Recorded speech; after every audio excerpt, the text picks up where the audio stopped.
அடுத்த பள்ளிக்கரணை 189வது வார்டில் ஏரிகளில் சுற்றுச்சுவர் அமைத்தல், அடிக்கல் நாட்டு விழா மற்றும் விளையாட்டு திடல் அமைக்கும் பணிக்கான அடிக்கல் நாட்டை விழாவை சோழிங்கநல்லூர் சட்டமன்ற தொகுதி எம்எல்ஏ அரவிந்த் ரமேஷ் மற்றும் மண்டல குழு தலைவர் SV ரவிச்சந்திரன் இணைந்து தொடங்கி வைத்தார். இந்த நிகழ்ச்சியை 189வது வார்டு கவுன்சிலர் பாபு தலைமையில் நடைபெற்றது.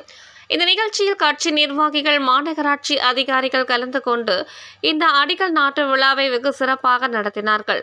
சென்னை செய்தியாளர் சத்யா.